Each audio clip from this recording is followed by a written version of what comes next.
कोशिश करूँगा सिर्फ और सिर्फ इम्प्लीमेंटेशन पे फोकस करें। तो स्टार्ट करते हैं। तो basic formula a plus B whole square is equal to a square plus B square mean second value का स्क्वायर प्लस 2 फार्मूले का a b।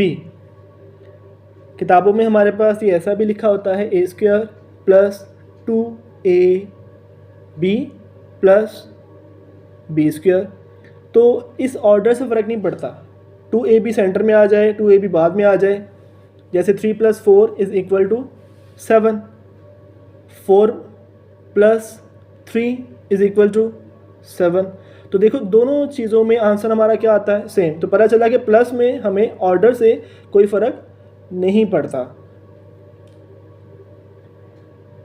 तो इस तरह से फार्मूले में भी हमारे पास जो है वो सेम रहेगा, कोई फ़र्क नहीं पड़ेगा। तो इसको हम नेक्स्ट एक नई एग्जांपल लेके स्टार्ट करते हैं। ए बी की जगह x plus Y whole square is equal to क्या आएगा भला, आपने बताना है मुझे। X square plus Y square plus 2 फार्मूले का आएगा first value into second value.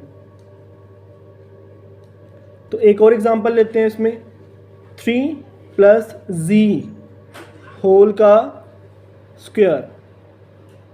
तो लॉजिक हमारा सेम रहेगा, फर्स्ट वैल्यू का स्क्वायर प्लस सेकंड वैल्यू का स्क्वायर जो कि z है प्लस 2 फार्मूले का आएगा x इंटू z।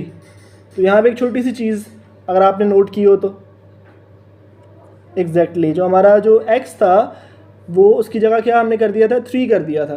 तो यही छोटी सी मिस्टेक होती है, बच्चे अक्सर जो है फ्लो में जल्दी जल्दी में कर देते हैं। तो यहाँ पे फर्स्ट वैल्यू 3 थी तो 3 का स्क्वायर हम लिखेंगे, समझ आ रही बात की।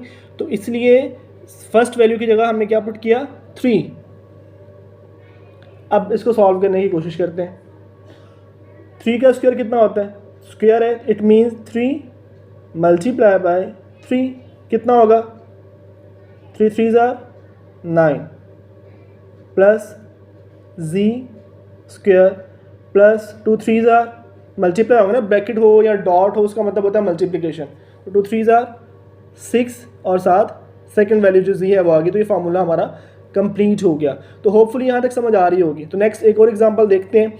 तो यहाँ पे थोड़ा कॉम्प्लिकेटेड करते हैं। तो x/y प्लस y इस होल का स्क्वायर। तो ये एक सवाल है जिसमें अक्सर बच्चे मिस्टेक करते हैं, इसको समझने की कोशिश करते हैं। तो फर्स्ट वैल्यू x/y होल का square plus second value y square plus 2 फार्मूले का आएगा और x/y फर्स्ट वैल्यू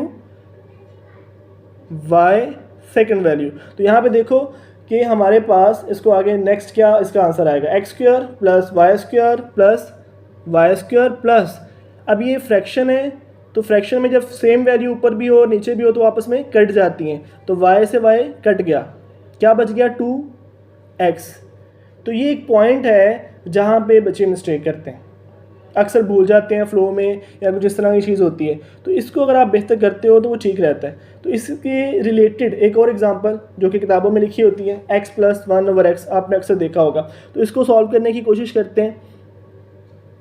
तो होल का square is equal to first value क्या है यहाँ पे, x प्लस 1/x होल का स्क्वायर प्लस, मतलब यहाँ पे हमारे पास सेकंड वैल्यू आ गई ना, तो होल का स्क्वायर बनेगा हमारे पास। तो यहाँ पे हमने 1/x होल का स्क्वायर कर दिया प्लस 2 फार्मूले का, first value x second value 1/x, इसका ब्रैकेट लगा देंगे, ब्रैकेट का मतलब होता है मल्टीप्लाई। तो x से x क्या हो गया, कट गया, x square plus 1/x square plus 2 अकेला आ गया। तो ये एक पॉइंट है कि जहाँ पे अक्सर आप लोग मिस्टेक कर देते हो। तो अब मैं आपको कुछ असाइनमेंट देने लगा हूँ या आपने घर से करनी है, शायद आपसे मुश्किल हो थोड़ी ना हो। तो x + 1 होल का स्क्वायर है, ठीक है, इसको सॉल्व करने की आपने कोशिश करनी है। और इसी तरह से आपको एक और एग्जांपल देता हूँ। तो x + x/y, तो ये जो है होल का स्क्वायर आपने इसको सॉल्व करने की कोशिश करनी है। होपफुली कि आपको जो है इससे काफ़ी समझ आई होगी इस लेक्चर से। तो ओके बच्चों, अल्लाह हाफिज़।